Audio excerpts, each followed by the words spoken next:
West 36th Avenue in Norman between Rock Creek and Tecumseh. Your dream home is right around the corner, and at Stride Bank, we're here to make it a reality. With competitive rates, personalized service, and streamlined processes, buying your first home or your forever home has never been easier. Let Stride's experienced mortgage team guide you every step of the way, from pre-qualification to closing. With local roots and national reach, Stride Bank is your go-to partner for all your banking needs. Stride Bank, your trusted financial partner since 1913. Find out more at stridebank.com. Stride Bank, member FDIC, equal housing lender. Hi, I'm Luke Settle, leading a team of dedicated insurance professionals alongside experienced pharmacists here at Sooner Pharmacy in Norman, Oklahoma. Medicare doesn't have to be confusing. We combine pharmaceutical expertise with insurance knowledge to help you navigate the options, find the right fit, and make informed decisions about your health and financial security. Visit makeahealthplan.com or call 405-217-0711. Plan Insurance, your trusted Medicare partner.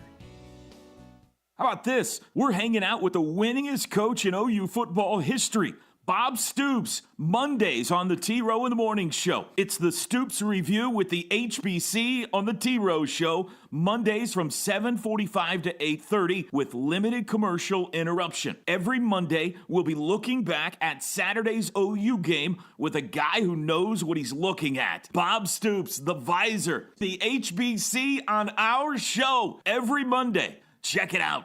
Drive back to school in style with a brand new 2024 Honda Accord LX for just $28,677 with rates as low as 2.9% APR. Plus, enjoy the Honda Service Pass, complimentary maintenance for 2 years or 24,000 miles. With advanced tech, great gas mileage, and classic Honda reliability, you can focus on what really matters, getting you where you need to go. Only at Fowler Honda. Stock number H240920. Purchased by 9/3/2024 with approved credit through Honda Financial. The Ref Radio Sports Network is powered statewide by the insurance adjusters at Brown O'Haver. Fire, wind, theft, or tornado, we can help. Call 405-735-5510.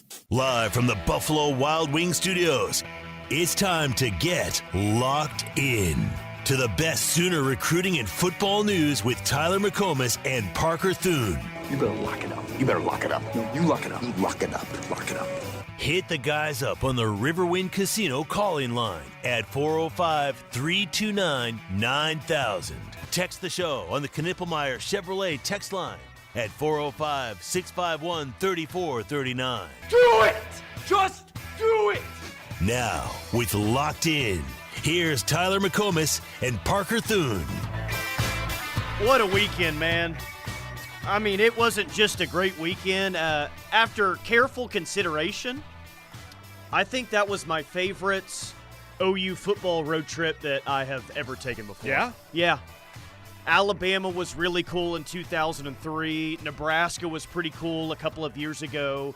BYU was fun last year. I mean, I've been very fortunate to go to some really cool places following this program and being a fan of this program my entire life, but Auburn was really cool. Being at your first SEC win, that environment. Auburn is a really, really cool town with some really cool fans. I got to go see my Atlanta Braves on Friday. They won the game. Are you kidding me?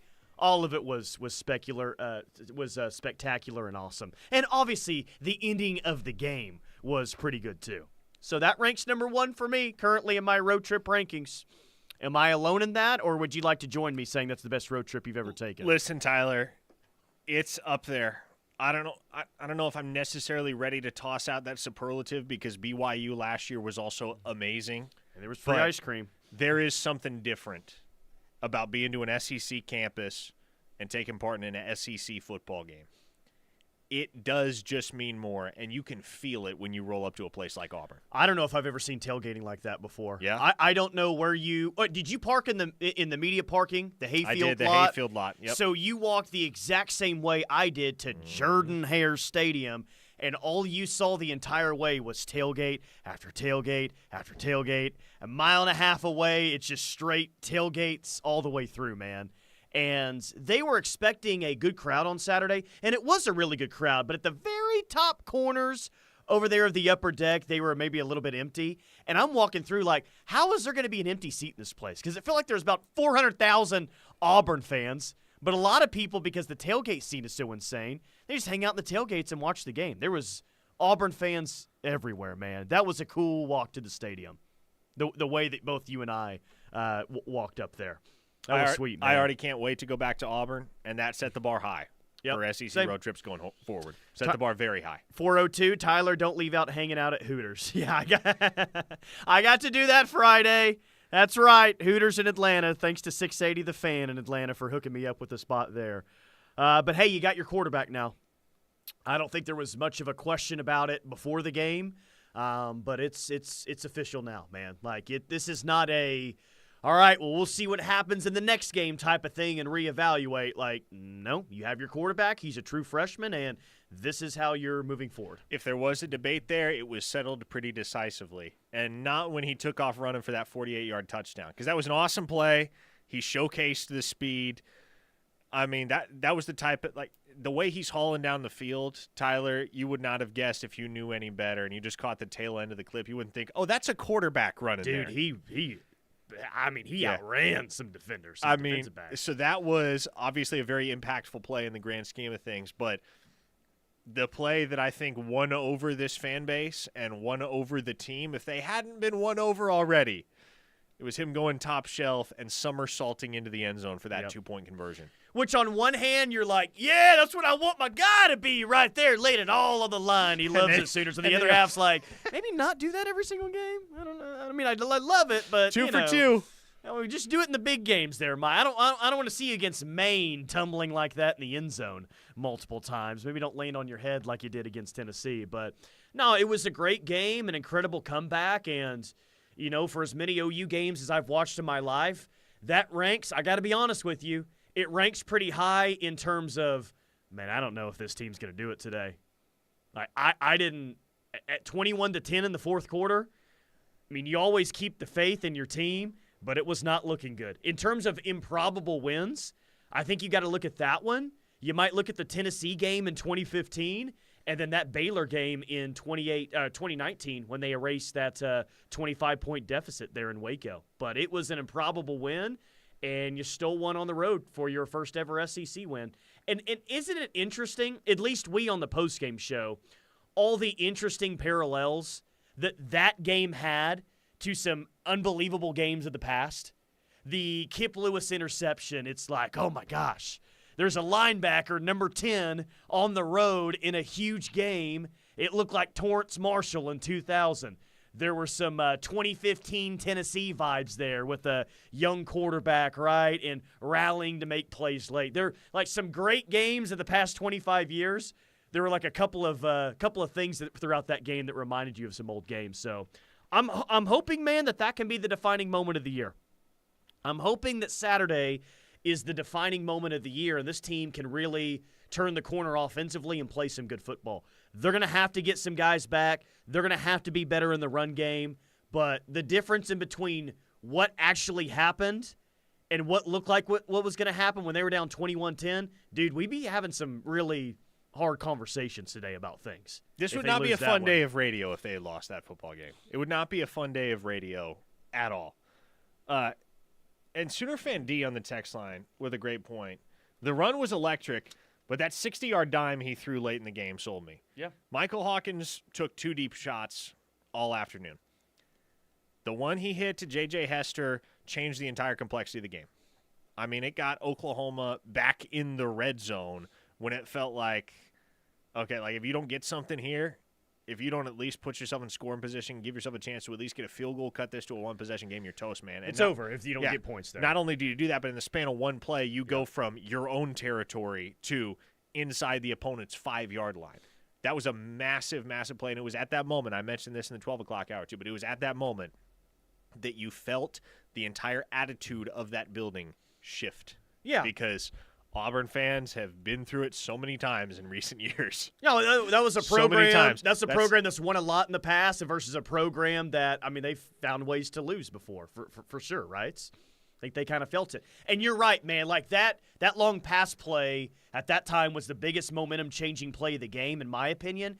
And you would have taken a touchdown, whatever it looks like, right? But I know you didn't score a touchdown on that play, but you needed an explosive pass play to really kind of get the belief there. Like, oh, you can do this. Punch this in.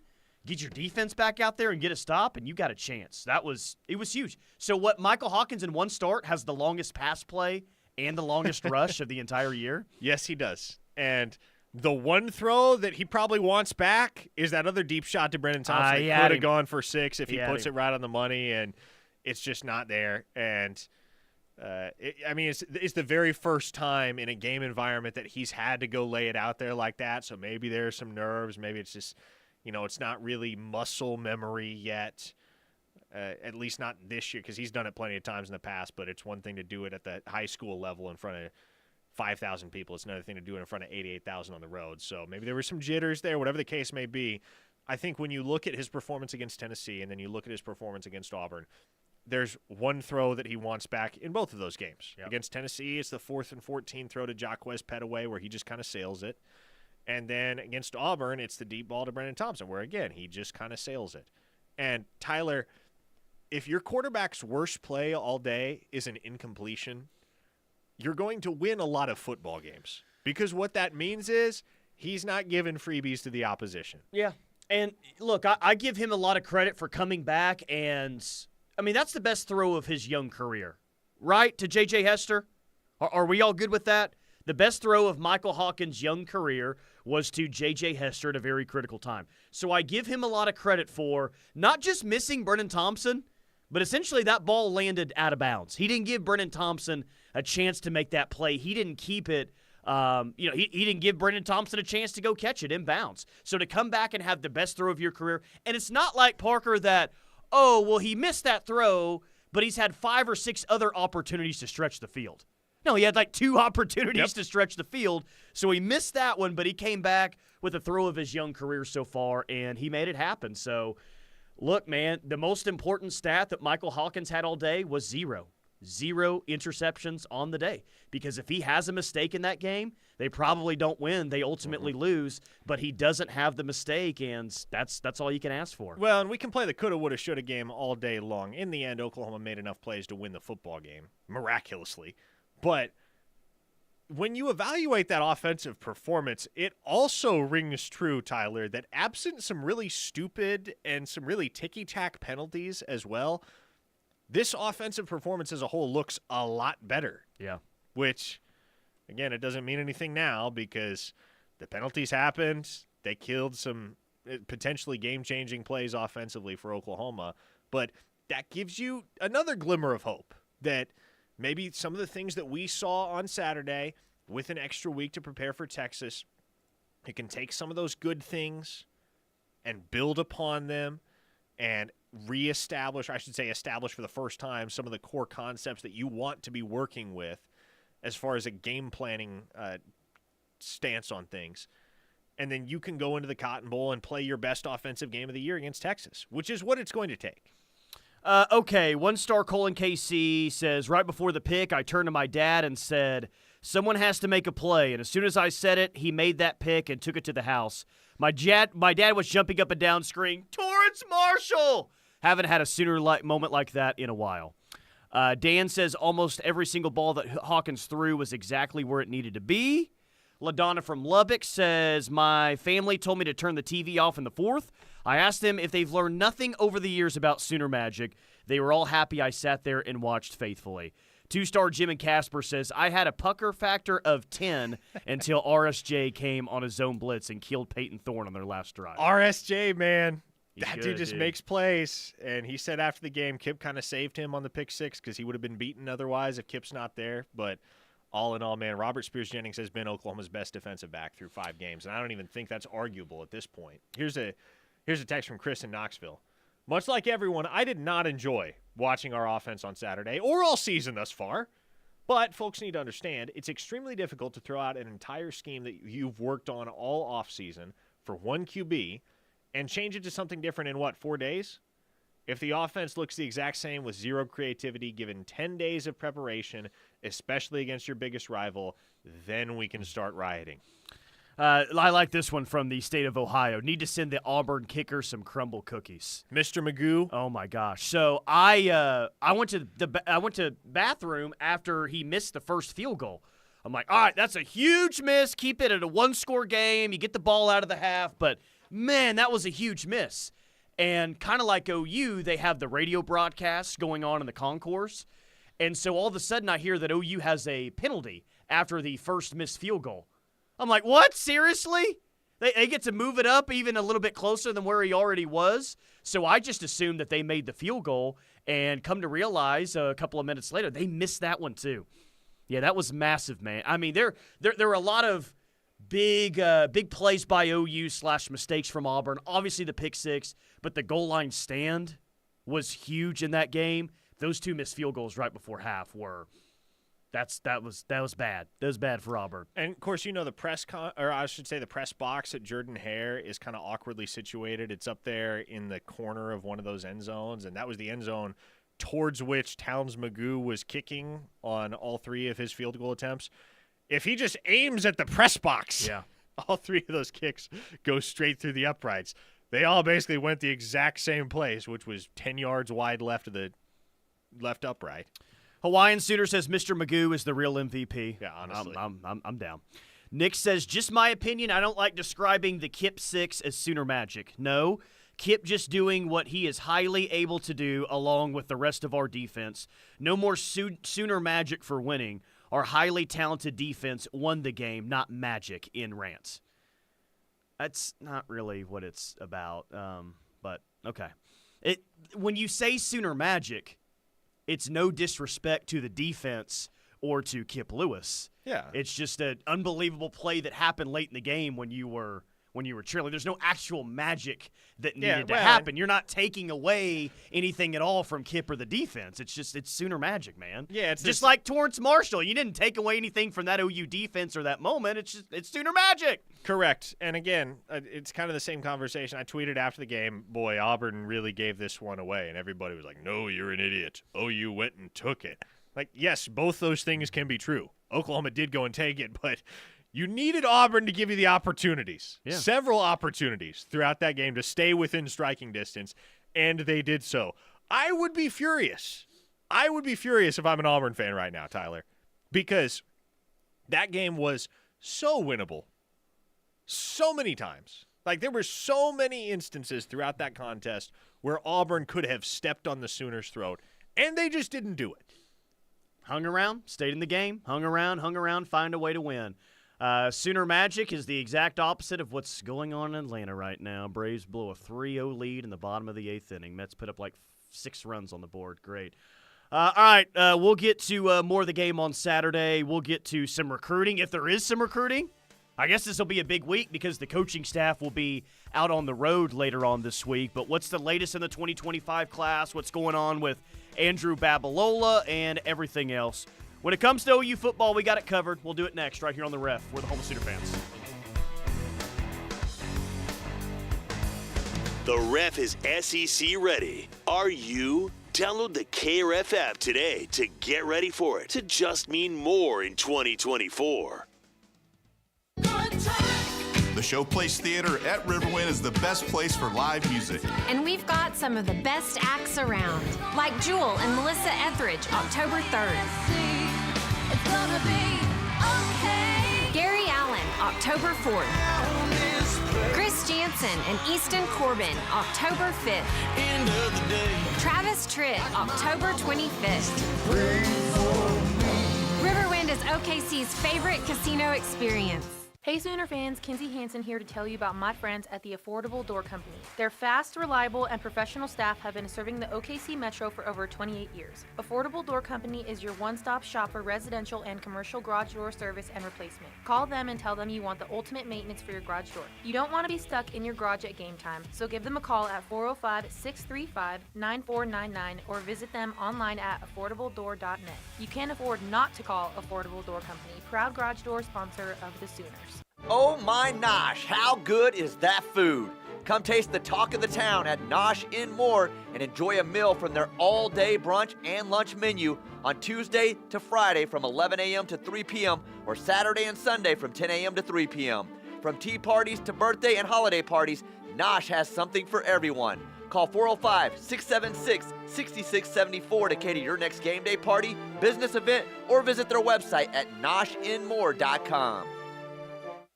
Are you looking for a luxury apartment for rent in Norman? The Falls at Brookhaven offers stunning 2- and 3-bedroom spacious floor plans with large walk-in closets, washer and dryer hookup, and a fabulous kitchen in a well-maintained, calm environment. From plush carpet to sleek stainless steel appliances to a pool, 24-hour fitness, and 2 dog parks, the Falls at Brookhaven has it all. Call our locally owned and operated community at 405-701-8233 or go online to thefallsatbrookhaven.com for a free tour and see what living in luxury is like. Are our love bugs and companions. They are our pets, our family, and they make life better. When we face unexpected challenges, so do our pets. That's why we're on a mission to support people and their pets. Whether donating a bag of kibble, sharing an Instagram post of a lost cat, or welcoming a foster pet into your home, every bit of kindness counts. Visit petsandpeopletogether.org to learn how to be a helper in your community. Brought to you by Maddie's Fund, the Humane Society of the United States, and the Ad Council. My mother was always very active and independent, and she was familiar with her neighborhood. But one day, she stopped at the stop sign for much longer than usual. She wasn't even really sure where she was at. It's important for you to talk to someone about it. I felt so much better after my son told me, Mom, we'll figure it out. When something feels different, it could be Alzheimer's. Now is the time to talk. Visit alz.org/ourstories to learn more. A message from the Alzheimer's Association and the Ad Council. Here at The Ref, we know football, and we talk football every single day. But it wouldn't be possible without the great people at Wade Electric. Because while we know football, we trust Wade Electric for all of our electrical needs. Anytime we need electrical work done at our station, we call Wade Electric. They've been out to install new exterior lighting, convert interior lighting to LED, update devices, and install new power where needed. Call them today at 405-329-1940. Wade Electric, the electrical experts. Thanks to generous community support, Wounded Warrior Project has helped post 9/11 veterans and their families since 2003. Through no-cost physical and mental health services, legislative advocacy, career assistance, and life skill training, we're there every step of the journey. It's possible to feel understood. To get support when it's needed most. And now I know anything is possible. And we're just getting started. Learn more at woundedwarriorproject.org/possible. Locked in with McComas and Thune, live on the Ref for the home of Sooner fans. Dorsey Jones Buick GMC in El Reno bringing this hour of Locked In. Dorsey Jones is family owned and operated, established in 2020, but many of their employees have been there for more than 20 years. They sell Buicks and GMCs, which are some of the best trucks and SUVs on the road. Dorsey Jones Buick GMC in El Reno. A lot of Sooner Magic text right now on the text line, as one might imagine. Greg from Lawton says, definition of Sooner Magic for the younger fan base, coined by the king, the act of pulling out of one's ash, an unbelievable, unexpected play that shifts momentum or wins a game that was undeniably a loss before such a play occurred. I think that's a pretty decent way of explaining it. Sooner Magic was born on a cold, windy day, 1976 in Lincoln, Nebraska. The Waffler says, I'm sure after the game, Hugh Fries said he loves Brent Venables and hopes he wins every other game this year, but they would have beat OU 9 out of 9 other times. I made that joke on the postgame show, yeah. And an escort joke in the postgame show as well. So wow. Yeah. Wow. Okay. Yeah. Man, where were you doing the postgame show from? The same parking lot where you were at, just kind of further down, right there on the sidewalk. Were there Auburn fans within earshot? Not at that time, because it was like the last thing that we said on the postgame show. So it was prompted by the police escort that, it was just, go back and listen to it if you're really grieving to hear that type of content. But Auburn fans were awesome, man. Maybe the nicest fan base I've ever been around. Heath in Atlanta, we were at his RV, his tailgate setup, and man, it was good. The man can cook. He can make drinks. He's a heck of a host, he and his wife. Tip of the cap to Heath in Atlanta. He's awesome, man. Okay, A-Train says Sooner Magic is like a rogue supercell. It forms and touches down under the perfect conditions of hopelessness, carelessness, and perseverance. Sooner Magic is greater than the curse, says Joe Bob from Louisiana. 918, people dismissing this win because of Auburn's mistakes. 1, Auburn made fewer mistakes in this game than they have all season. 2, OU made plenty of its own critical mistakes. That is true. So, at least initially and even into today, I'm still about the win and what it took to get the win. Yeah. But if you really want to look at what went wrong in that game and needs to be better, there's a lot to discuss, including where they have it first and goal at the 2, and they don't come away with the touchdown. In fact, there was a touchdown that was wiped off the board on that. Well, drive. I mean, shoot, let's run it all down because, Oklahoma got the win, but it really is ugly, and you see how ugly it was when you take a look at the box score. Auburn outgained Oklahoma 482 to 291. Mm-hmm. The Sooners had just 11 first downs. They were 2 for 11 on third down. They lost the time of possession battle by over 10 minutes. They were penalized 10 times. Yep. And Auburn missed 3 field goals, Tyler. So, again, Auburn gave you every opportunity to stay in this football game. And that's not taken away from Sooner Magic or taken away from the fact that Oklahoma did it and they made the plays they needed to make. But still, for 50 minutes of that football game, it was real ugly. Yeah, I mean, you'd have a big offensive play, and it was brought back because of what was that? Was that offensive pass interference on Jake Roberts, the big play over the middle to Bauer Sharp? You had Zach Schmidt on the face mask after you cut it within one score. Remember when he had the face mask penalty on the kick return that was there? Maybe the most maddening play of the day for me was you hit Peyton Thorne and he loses the football late in the second quarter, only for him to recover his own fumble for a first down. That was extremely maddening. That made me. And you know what? For like the defense, and I'm not going to sit here and harp on the negative today. If we want to talk about moving forward, what needs to be better, we can. But the defense was it's what it needed to be, and it came up with the big play. But there were some third and longs, man, where they gave up that was pretty surprising a couple of times on Saturday. But overall, it's a win. So, I mean, they got to figure stuff out at cornerback. Yeah. That's to me the glaring Achilles heel for this defense. And credit to Auburn and credit to Jarquez Hunter because he's a good player. He is a really good player, and they established a very consistent rushing attack that Oklahoma at times had trouble stopping. But Auburn would have had to do a whole lot more to go put themselves in position to score touchdowns if you hadn't allowed 2 big plays down the field in the passing game. How many goal more than that. There were several big plays, but obviously 2 big scoring plays. How many goal line stands is that going back to the start of last year? That's quite a few, man. 4? Is that 4 goal line, like legit goal line stands that you've had since the beginning of last year? They almost had the one. Remember against UCF, I think Kanik had a penalty on maybe a third down play or so. Yes, and it cost him. Yeah, it cost him a goal line stand. I think maybe it's at least 3. I want to say maybe 4 goal line stands that they've had since the beginning of last year. It's pretty impressive for sure. John from Tulsa says, just saw the Boganowski play on Twitter from Saturday, and man, my goodness, I was up there. I'm like, whoa, that's 25 out there. Like, okay, and it felt like it was in the first half. Like Boganowski just. Boom, over there making a play against the run. That man has evil intentions every single time he steps on the football field. And I think you got to see more of him going forward. I don't know what that looks like. I don't know who that comes at the expense of, but it's worth having a guy like that on the field that is just a missile to the ball and is going to wreak absolute havoc on anybody standing in his way in the meantime. Let me read a few more, and we'll get to recruiting. Jesse G says, Auburn fans were insanely nice, 10 of 10. Even after the game, they were 8 of 10. Talking with several at tailgates, they are adamant that Georgia fans are the worst in the conference. So I believe it. OU's been in the conference, or they played 2 SEC games. I've heard from Auburn fans as well that Georgia has the worst fans in the conference. I've heard from Tennessee fans that Georgia has the worst fans in the conference. Are they worse than Missouri? I guess we'll find out. Or is it the case that – because I was talking to some Auburn folks, and they were like, yeah, we don't even consider Missouri a part of the SEC. Good. So, like – yeah, like them even more. Yeah, is Missouri kind of the outcast that no one actually regards as an SEC school? I'm not familiar enough with this territory to know yet. 91, it seemed like OU's defense had some hangover from the Tennessee game that dialed their energy and effort back a bit.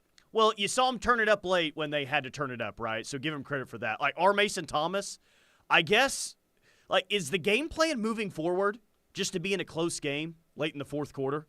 Just so R. Mason can turn into maybe the best defensive player in college football and just take the game over? because that's what we've seen, right, so far this year. Close game in the fourth quarter, they need to stop, and our Mason Thomas just comes alive. But, yeah, Peyton Thorne had felt like in the first 2-3 quarters he had quite a bit of time and some spaces to throw the football. But who cares? They made the plays when they needed to. Bradman 405 says, I went back and I don't know which play I watch more, the pick six or the tackle by R. Mason Thomas in the fourth quarter when he absolutely destroyed Peyton Thorne. Both awesome plays. It's such a fun play. Like if you watch R. Mason Thomas as that entire play unfolds, it is insane effort, man. It's one of those plays where it actually legitimately looks like the guy's hair is on fire because it's like there's a need to get to that quarterback. It's a necessity for our Mason Thomas. And initially he gets pushed beyond the play, has to redirect, has to turn all the way back around. And at that point, Grayson Halton has flushed Peyton Thorne back in his direction, and then R. Mason just buries him. But, man, he is such an effective pass rusher when it's very, very obvious. And he mentioned this after the game. When it's an obvious passing down situation and we know that they're going to throw the ball, that's where it all becomes so much easier. 918, the beauty of being in the SEC, just win by hook or by crook. Well, especially on the road, man. And there's some exceptions like, Vanderbilt, I know they're a little bit better this year, but like Auburn traditionally is a tough place to play. I don't think they're a great team, but would you have liked to look better offensively for the first 3 quarters? Yes. But I think the ultimate point there is, especially on the road, just find a way to win. And I'm going to say what I'm about to say, and people are going to be on the text line going, obviously, Oklahoma has to play much better if they're going to be a serious contender in the SEC. This means, and I hear all of that. Like, I'm not trying to sell you on anything. What I will tell you, and hopefully we can all agree on this reality, is that style points matter less than they ever have before. Because in a 14 playoff era where you're in the Big 12 and you are trailing by double digits in the fourth quarter to Texas Tech, and you have to come back to win a football game like this, that costs you. It costs you in the style points department, which is going to be an important resume point at season's end when the College Football Playoff Committee has to select 4 teams. But now that you're in the SEC, in the 12-team playoff era, and everybody in this conference, even Vanderbilt these days, has a half-decent football program, then, Tyler, all you got to do is just make sure you get in the win column. Yep, just win, man. Just win. 918, when R. Mason Thomas enters beast mode, he is so entertaining, and I would agree with that. What's cooking in 2025 on the recruiting trail? I mean, Andrew Babalola is still out there, but is there any new names? Like, maybe we'll find out some new names to really look out for this week once this staff hits the road, but does this look like more of a, hey, they're hitting their stops in 2026 and in homes or visits with current commits, or do we think that they're going to go out there and look for some more 2025 targets this week? I'll give you a name to really start watching if you aren't already, and I mentioned his name before. Caleb Burns from the Houston area, 3-star linebacker in the 2025 class, currently committed to Baylor. I will tell you right now, Tyler, if Oklahoma offers that kid, I expect he will flip.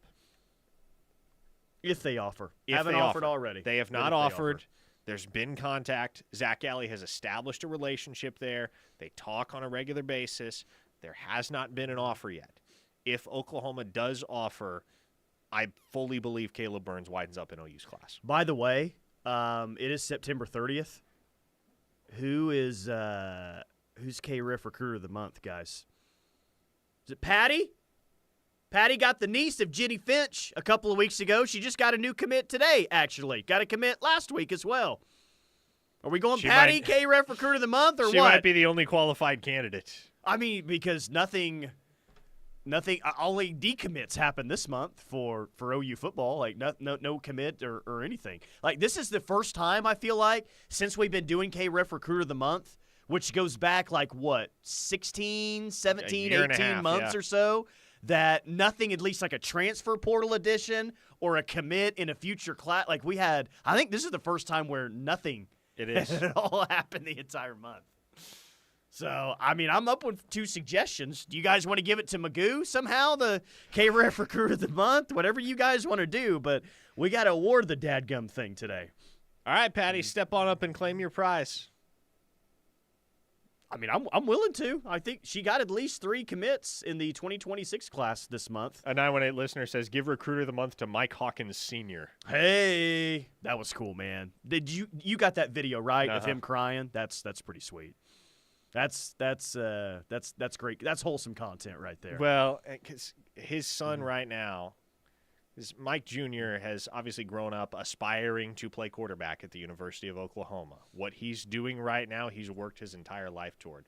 But as much as he's doing it for the name on the front, he's doing it for the name on the back in a broader sense than just himself, because his dad has regrets about how everything went down at Oklahoma when he was here. And that's understandable, right? He was here for 1 year and then had to bounce around in the AFL before getting drafted by the Green Bay Packers, and he went on to enjoy a successful NFL career and all that. But I know something that has been reiterated to me on multiple occasions from multiple different people is that there's a belief if you have that guy on the roster in 2003 for that national championship game against LSU, does that change the complexity of that football game? And I know that's going back a long ways, and a lot of folks aren't even going to remember how all that went down. But there's some regrets about how things happened for Mike Sr. when he was at Oklahoma and how his departure from OU came to be. But he's maintained a love for the university. His sons have grown up with crimson and cream literally woven into their DNA. And now one of them is the newly anointed starting quarterback as a true freshman. The other's committed to join this program next year as a defensive back. So for the entire Hawkins clan, man, doing the things that Mike is doing right now on the football field, it's meaningful enough in its own right, but it's even more meaningful that it's happening on behalf of the University of Oklahoma. So you're saying he's got that hashtag OU DNA? He has that hashtag OU DNA. Yes, I like when I ask the question of, hey, who's K-Ref Recruiter of the Month? It's used as an opportunity to slam current coaches on the staff. Well, it sure as hell we ain't all know it Simple ain't Joe John isn't Recruiter of the Month, says Mississippi Pot Roast. Give Recruiter of the Month to Mike Hawkins Sr. When in doubt, I always vote for Porter each month, says Reformed Homer. Look, guys, I'm giving it to Patty unless someone else can give me a great point or another great submission as to why that's better than Patty Gasso. You got about 15 minutes, so come on. Florida Sooner asked, someone said Mike Hawkins Sr. was homeless when Stoops brought him in. Any truth to that? I couldn't find anything about that anywhere. Yes, that's 100% true. And the guy that recruited him to the University of Oklahoma, none other than Cale Gundy. Oh, nice. That one worked out well. Yeah, which, it's kind of – you wouldn't expect that to be the case because Cale Gundy was an offensive coach and Mike Sr. came in as a defensive back. But it was Cale Gundy that convinced Mike Hawkins to come to Oklahoma. So in a certain sense, you can thank Cale Gundy for all that's happening right now with your true freshman quarterback. Cherokee Sooner says give it to whoever recruited Kip Lewis. Brandon from the 405, Emmett Jones for keeping Cortez Mills locked in. Ferg says Recruiter of the Month should be Lloyd Cummings. Jesse in Iowa says, how much better does our offense look with this O-line continuity and adding Burks and Farouk? Well, I hope that can happen soon. Hopeful to get Farouk back at some point. Hopeful to get Burks back as well. But offensive line continuity, yes, is going to help out. They haven't had the same offensive line lineup, correct, through the first 5 games of the year? Yeah, I think this past week was the first time it was the first one. Yeah, you're first right, time all year that the same offensive line started and finished the game. Florida Sooners, sounds like you just made a case for Cale Gundy to be Recruiter of the Month. Coach Moser seems to have established some recruiting momentum. I did see a projection for a 2025 4-star center for OU basketball. That is Kai Rogers. Yes, and I don't know when that happens, when that drops, but yeah, Porter Moser kind of got it rolling right now on the recruiting trail. All right, Braves have bases loaded 2 outs, bottom of the 8th, down by 2, so I'm going to take a break here. We'll get back to more on the other side. 405-651-3439. Come on, Braves, let's go! Need a big hit! Final segment of Locked In coming up next. Bleed Crimson? Love great Sooner talk? Join the Ref Army by downloading our free app. Toby and TJ, Plank and Josh, Steelman and Thune, and Teddy and Tyler. We have the Sooner experts. The Ref is home to Sooner fans worldwide. Do you like to stand out in a crowd while wearing the best in OU apparel? The Jimmy Austin Pro Shop carries the best brands you can wear to work or even dress up events. Lines such as Lululemon, Travis Mathew, FootJoy, Greg Norman, Grayson, or Turtleson with the OU and Jimmy Austin logo are sure to catch everyone's eye. You don't have to be a golfer to shop at Jimmy Austin. They also do corporate special orders for you and your company. Call them today, 405-325-6716, or visit theougolfclub.com for more information. Hey guys, TJ here for my friends over at Joe's Wines and Spirits. Football season is back, and when you need that great selection of your favorite beer, wine, or liquor, do what I do and go see the great staff over at Joe's. They have tons of specials for all your game day and tailgate needs. Joe's is open Monday through Saturday, 10 a.m. to 9 p.m., and from noon to 5 on Sunday. Right here in Norman at 1330 East Alameda, so really easy to run by right before that game to grab your last-minute needs, or visit Joe's Wines on Facebook for all their monthly specials. Your husband is pretty handy to have around. He makes the world's best mac and cheese. He's in the Tickle Monster Hall of Fame. And he can teach anyone how to throw strikes. But a busted pipe in a basement full of water? Honey, I think we need a plumber. Is a little out of his league. That's where a homeowner's policy from Shelter Insurance comes in handy. We'll help get your house back in order and your husband back to what he does best. From your first home to your dream home, we can help. Call me, Brian McPherson. Hi Norman, it's DJ Newsom with Alliance Bank, your community-driven, friendly neighborhood bank. Whether you're a budding entrepreneur, lead a nonprofit organization, or just someone seeking a better banking experience, we've got you covered. From business to personal banking, we tailor our services to suit everyone's needs. We believe in making banking easy and enjoyable. Visit our Norman location or call us today at 405-286-5750. Alliance Bank, banking tailored to your needs. Member FDIC.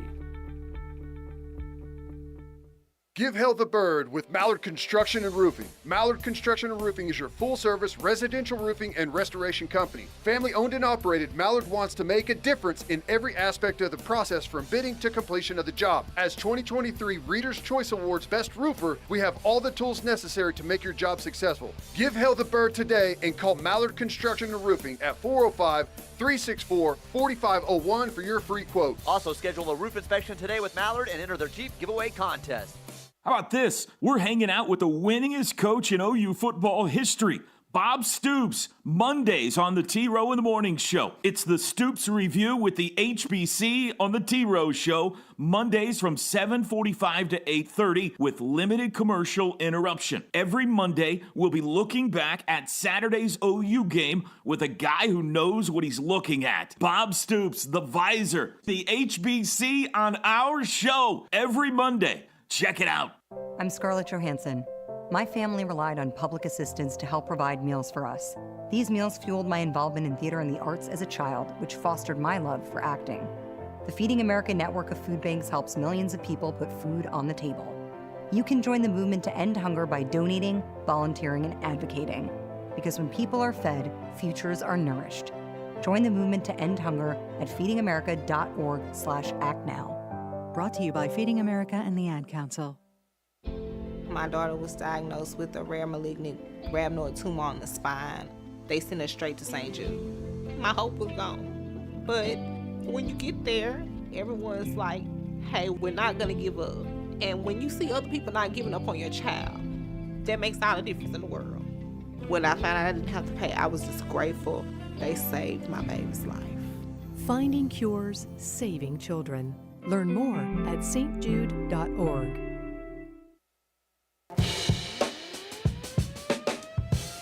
Final segment. Locked in with McComas and Thune, live on the ref for the Houma Sooner fans. Parker, thank you for not staring at me like I'm a psycho in here during the break. I appreciate that. Just got a little excited. What happened? Fill me in. Bases clearing double to retake the lead in the bottom of the 8th inning. So Braves are 3 outs away from clinching a playoff spot. I know nobody cares about that, but it's a big day here on the TV here in studio. Kip Lewis, SEC Defensive Player of the Week. That surprise you at all? I mean, I didn't think about it over the weekend, so I saw it and I'm like, oh, wow, okay. But, I mean, he made the biggest defensive play in the conference this week, so it would make sense. And he was the best defensive player on the field on Saturday, Tyler. Like, you take the pick six out of the equation. Kip Lewis still played an incredible football game for Oklahoma. And on a day where we didn't hear Danny Stutzman's name a whole heck of a lot. The Sooners really needed Kip Lewis to step up and be a force, and he was. Also, man, like, I think he played maybe 35 snaps on Saturday. I still want to see more of Samuel Masigo. So do I. He makes plays when he's out there. Man. Yeah, he's good. You want to see more Eli Bowen as well. And guess what? Yes. I'm going to make a prediction. I'm not speaking for the coaching staff here. Okay. But they're smart individuals. I bet we do see more Eli Bowen here moving forward. Do you think he starts at the Cotton Bowl? Yeah, I think he does. Okay, good. I think so too. I think it's pretty indefensible if he doesn't, because when he's been active this season, he has been your best cornerback. Yeah. Elk City Sooner says, any injury news on Stutzman? Noticed the cowboy collar, and he didn't seem like himself. Yeah, not exactly sure what's up there. I don't know why he was wearing the cowboy collar. It looked cool. It did look cool. It was old school. But yeah, he really didn't look like himself. And he wasn't bad on Saturday, but he wasn't the all-out every down force that he has been on many an occasion throughout his career at Oklahoma. So, I don't know, maybe just an off day. Like, nobody's immune from that. Maybe it does have something to do with the cowboy collar, and maybe there is an injury issue there. But one thing you do know, if he's out there for as many snaps as he was out there, is if it is an injury issue, it's not something that's debilitating enough to keep him off the football field. 214, I'm just tuning in. Maybe it was brought up already. What's the status of Burks possibly back for Texas? ? That one seems up in the air. I wouldn't expect it if I were you. It seems very up in the air at this point. 405, Texas opens as a 16.5-point favorite. Let's hear how much you'll be betting. What? Is that the line? Someone sent a screenshot earlier, and it looks like a legitimate, like they found it on a betting site somewhere. Now, in the offseason, it was as high as 9.5, and we were like, dang, man. You get that line in this game, you take that, and you don't think twice about it with the way that this game is.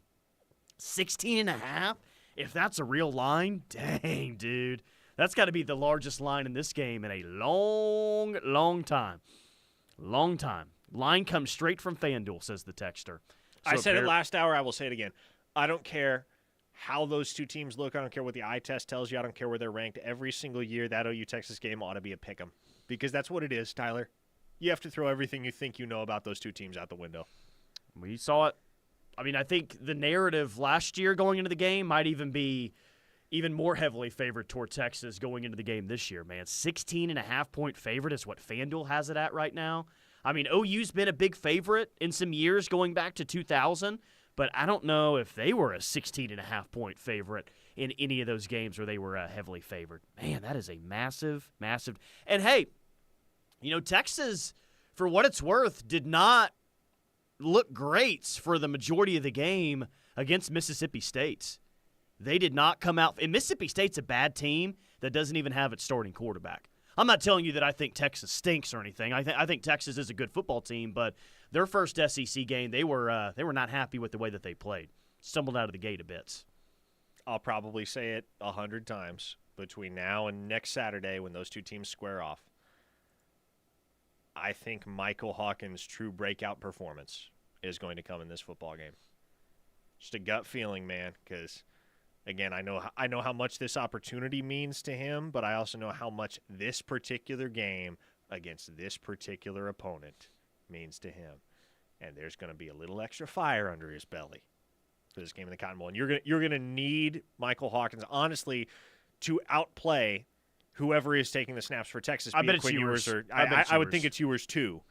But whether it is Quinn Ewers or Arch Manning, Michael Hawkins is going to have to outplay the other quarterback. And I think he's capable of doing it, Tyler. Good point, 214. I remember in 2013, OU was a big favorite because OU blew Texas out in 2011 and 2012. And Texas already had some I think they had some losses in 2013. Anyway, OU is a big favorite in 2013. This texter is saying that OU is a 17-point favorite in 2013, and many of you will remember that they lost the game. They lost the game by like 2 scores in that one. I think maybe by 16 points. A 405 listener says, Parker's gut feeling sucks. Said we were going to win by 20 this past weekend. LOL. Okay, that's fair. I'll take that. I was wrong on that.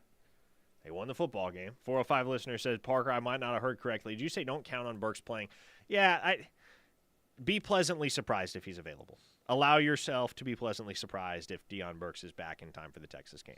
But the expectation that everyone should be carrying right now is that what you have right now at wide receiver is what you got for the foreseeable future. 918, from your lips to God's ears, I'm going to my first Red River rivalry game. Well, have a great time because there is no other college football game like it. I get that Alabama and Auburn is really cool, and after going to Auburn this Saturday, I'm sure the Iron Bowl there in Auburn, Alabama is really awesome. I'm sure Ohio State, Michigan is great. I'm sure Florida, Georgia, and Jacksonville is a really good time too, but nothing, and I mean nothing, compares to OU and Texas because nobody has anything similar to that game.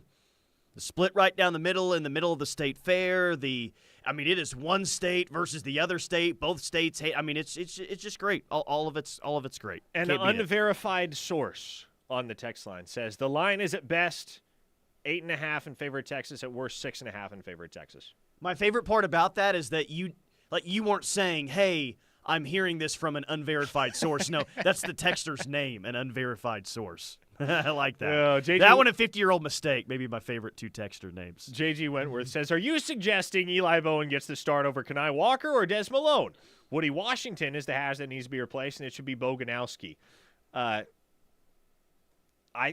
If I'm the coaching staff, and they seem to trust Woody Washington at that cheetah spot more than Sammy Omosigho, at least, we saw Woody Washington start the game at Cheetah against Auburn, so that's what that would suggest. I would have Sammy Omosigho starting at Cheetah, and whether it is in place of Woody Washington or Des Malone or Kenai Walker, yes, I think you need to have Eli Bowen starting at cornerback. For my money, it needs to be in Kenai Walker's place because I just don't think there is a liability amongst that starting 11 as bad as 26 right now. He just has not played well at all. Yeah, and I could understand really in just about every situation being hesitant to throw out a true freshman corner, especially in a big game like you're going to play coming up a week from Saturday. But Eli Bowen has shown you that he's about as good as you got at corner in terms of pass coverage. But he's also physical enough. There's a reason why the head coach has already given him a nickname that they can't just throw short against him and pick on him all day long. Like he's great as a cover corner, but he's also really physical, kind of in one-on-one spots against the run or wide receiver screens. Like you trust Eli Bowen even as a true freshman in every single situation. Tennessee tried to test him in both ways, and that did not work out well for the Vols. So you can – he's a true freshman, I get it, but it just feels like you can trust him in just about any scenario or situation that he's out there for. Wilkerson's bro has texted in numerous times about Michael Hawkins' mom. Oh, God. Really? That we're already – That's been a popular topic of discussion on the text line. Bonk. I'm about to bonk. Yeah, like some of you on Twitter all over that. Bonk. Sheesh, man. Lost City Sooner says Brent nicknamed him the Moccasin. Throw him out there. And I mentioned this earlier. I need to go find the play. I need to go watch the game back, watch the third quarter back. I watched the offensive drives back yesterday. I haven't had the chance to do so with the defensive drives.